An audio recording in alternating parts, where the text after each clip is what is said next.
We're going to start off first looking at salt. And so again, as we look at salt, it's certainly a standard in all of our diets.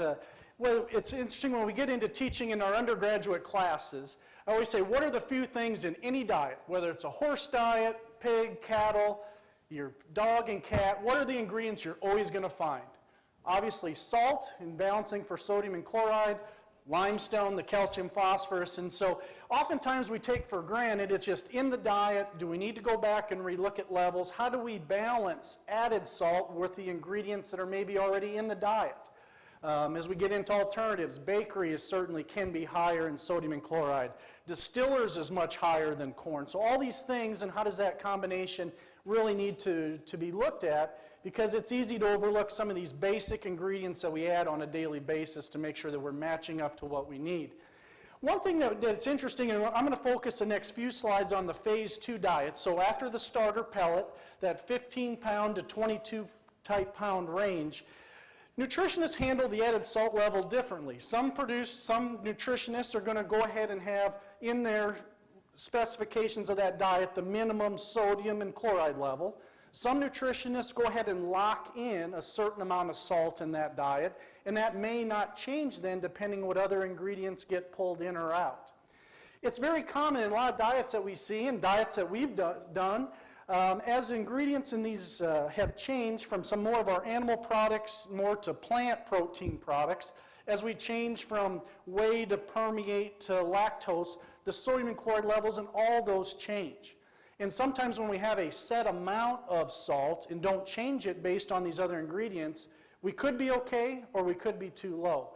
And that's what the focus of the next few slides, and Dwight Schock has helped us in a number of trials with that.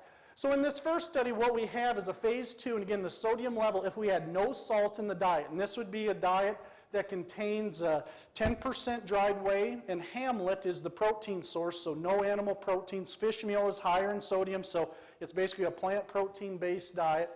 And you'll see that the sodium level of that diet's 0.13.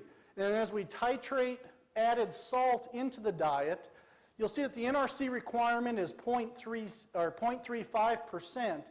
And it takes 11 to 12 pounds of salt in this type of phase 2 diet with dried whey to get enough to meet the sodium requirement of the diet. And in fact, what you're going to find is when we look at average daily feed intake, you'll see as we had no salt, still deficient on NRC and continue to go up, we actually found that nice linear improvement. And really once we hit the requirement, again, improvements thereafter. But this goes to show, again, a couple points. One, we need to watch what level of salt that we're putting in the diet rather than a fixed amount in many cases. And also helps verify that the NRC requirement on a feed intake basis is probably right.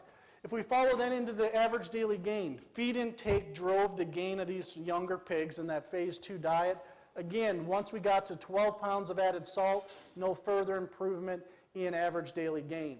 When we take this same group of pigs on a feed efficiency basis, again, no salt, look at that feed efficiency in this group of pigs, tremendously poor. Again, their growth rate's lower, so their maintenance is high as a proportion of their gain. So we'd expect their feed efficiency to be poor until we drove that gain through feed intake and average daily gain, and again, optimized feed efficiency here once we got right around the NRC value. So again, I guess the point of this is, again, looking at our loading values. If we're trusting our ingredients, the sodium levels, the chloride levels of our different ingredients we're using, if we lock in the minimum sodium level, salt's going to float in our diets, right, based on all those other ingredients.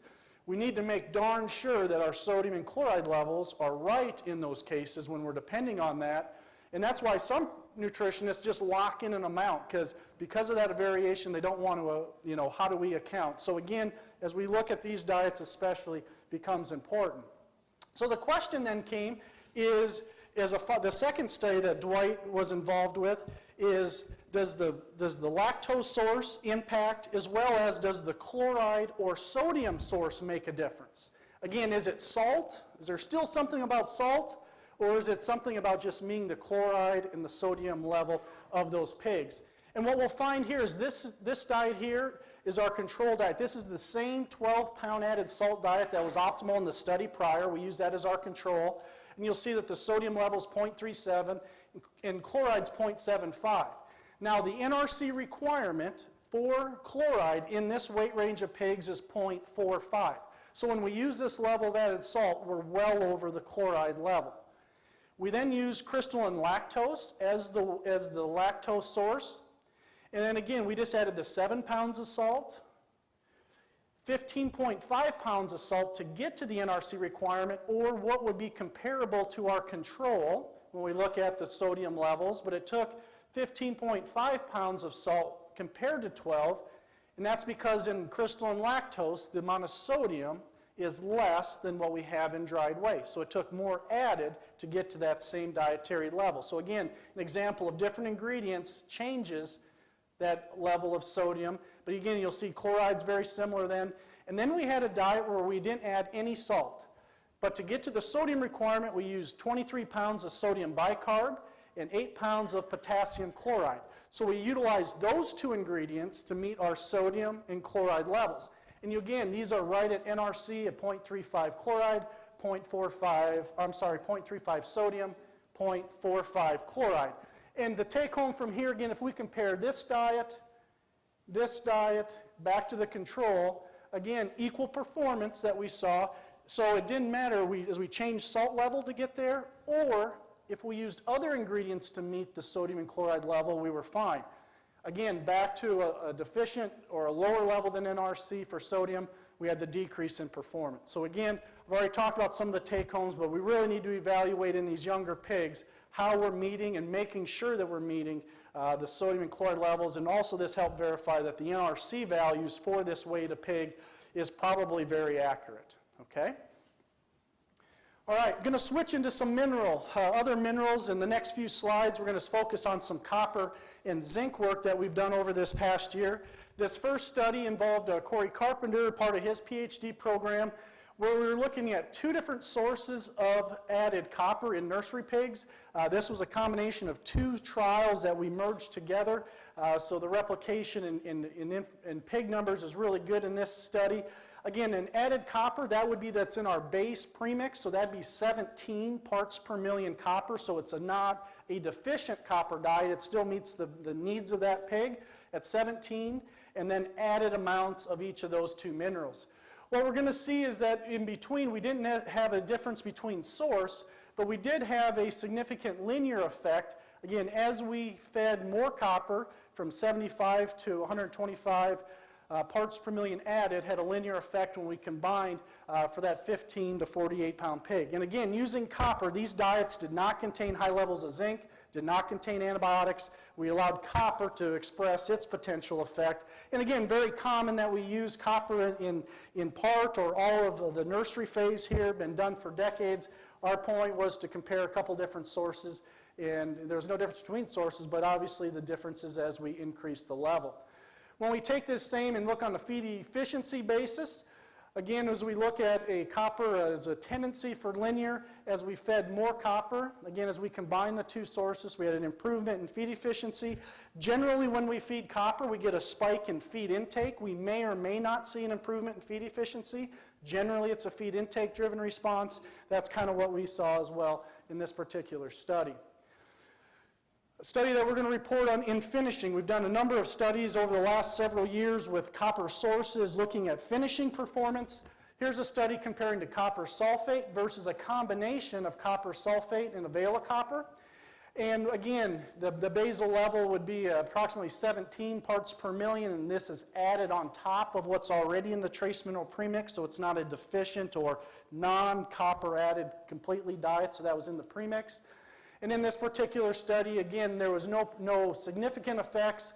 Again, and when we get into many of our feed additives and in some of the mineral research, if you look again, it's not anywhere statistical, but again, generally the smaller responses, the 1% to 2% responses that we see with many feed additives, This is also a lesson too. We really got to increase our replication. This was done in a commercial facility. We had good replication, but also to get those smaller responses at times, we need to make sure that we're combining and having the adequate replication, but we certainly, in this case, did not get significant but numerical in those cases. When we look at feed efficiency again, and this is again from 82 to the 285-pound pig in that same study, again, there was a copper source effect where the combination of sulfate and Avela copper had improved feed efficiency compared to copper sulfate alone. And again, there wasn't a level response in this particular study. From a zinc perspective, we're going to switch gears off copper to zinc. We focused some attention on in the finishing stage over the last couple years, looking at the optimal zinc level as the basal level to optimize growth. In this particular study, we partnered with did a study at New Fashion Pork, worked with micronutrients in their Intellibon Z product, and again, looking at zinc levels at 50, 100, or 150 from traditional zinc sulfate or from that of Intellibon Z. And what you can see is, regardless of source, there wasn't a difference between sources, but we had a quadratic effect that was maximized at the 100 ppm level in the diets. I'd like to point out that the NRC level for zinc over the finishing phase is about 50 parts per million. So again, we had the NRC level as the base and then increased after that. And so again, what this showed is that the 100 optimized in this particular case. When we look on an income over feed basis, and again, due to time, we're not showing all the slides, but and again, an effect of this was from a carcass basis, a hot carcass weight and carcass gain. We saw some improvements at that 100 level, and when we put the economics to this, again, we maximize that at the 100 ppm level. So again, as we evaluate the levels in our basal premixes added into the diet, this maybe also gives us some more information where we need to potentially target overall in that finishing phase. I'm going to finish up on the next three last studies, and we've taken a partnership with several groups to look at and evaluate the the calcium and phosphorus levels of both nursery and finishing pigs. When the NRC 2012 came out, they changed how they express the available phosphorus, or moving to the standard total tract digestibility. So for many of us that have always used or were using available phosphorus, it doesn't even get reported in the new NRC. So to develop more information, help validate some of the NRC values of what we formulate for the phosphorus level in our diets, we've taken the approach we want to do some more validation. And that's what the next series of experiments is getting after. So what we have is a 25 to 50 pound pigs. We titrated the standardized total tract digestibility of phosphorus. You'll see from 0.26 to 0.53. Again, I'll call your attention to what percent of NRC. So the NRC value for this is 0.33. And then this is the relative percent as we've increased in this particular study. And what you'll find is that we had a linear effect with an improvement in average daily gain all the way through 0.53, standardized total tract digestibility. And so again, there was certainly a larger bump when we went from the 0.38 up, but we could certainly say that from a growth performance standpoint, the 0.33 in NRC was not adequate to support gain. Part of the reason that gain was affected, it was driven by feed intake.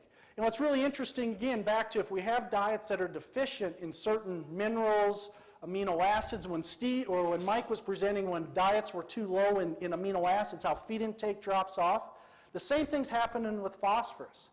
When we do not meet the needs, and you'll see this is a linear effect, the feed intake continually went up, again, plateaued off here at the end based on the phosphorus level of the diet, even though the published NRC value is still down here.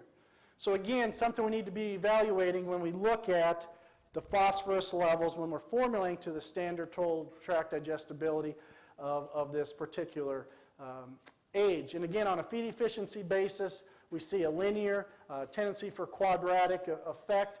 And again, from the modeling, we have information in terms of where that modeling come out of 0.43%. Again, we have confidence intervals around But again, if you look at where we need to go, again, a feed efficiency showed it was slightly less than what we had on a gain basis.